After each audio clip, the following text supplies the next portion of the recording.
এরপরে প্রশ্ন হলো, ভালো করে পাক সাফ হয় না এমন ব্যক্তির রান্না করা খাবার খাওয়া যাবে কিনা? দেখুন, কারোর রান্না খাওয়ার জন্য সে ব্যক্তি পেশাব বা পায়খানা পরার পর পানি ব্যবহার করেছেন কিনা, ভালো করে পবিত্র হয়েছেন কিনা, এটি আবশ্যক নয় বা এটির উপরে তার খাবার খাওয়াটা জায়েজ হওয়াটা নির্ভরশীল নয়।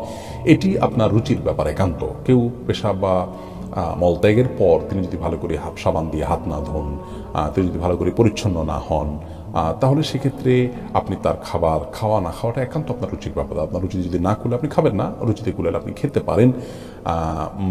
যিনি কুকার তার চাল চলনের উপরে আসলে আপনার খাবার খাওয়া হালাল না হওয়ার কোনো সম্পর্ক নেই।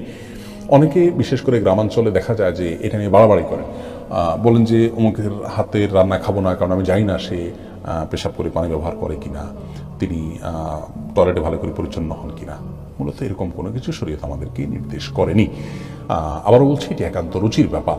তবে হ্যাঁ, আপনি যে খাবারটা খাচ্ছেন সে খাবারটা হালাল কি হারাম, এটা হলো মূল বিষয়। খাবারটা যদি হারাম হয়, আসলে যদি কোনো নামাজি ব্যক্তি আপনার খুব পরিচ্ছন্ন আপনার পরিষ্কার হয়ে আপনাকে রান্না করে দেয়, প্রস্তুত করে দেয়, সেটা আপনার জন্য খাওয়া জায়েজ হবে না। আর যদি একজন হিন্দু বা অমুসলিমও আপনাকে কোনো খাবার প্রস্তুত করে দেয় কিন্তু খাবারটা হালাল হয়, তাহলে সেটা আপনার জন্য খাওয়া জায়েজ হবে।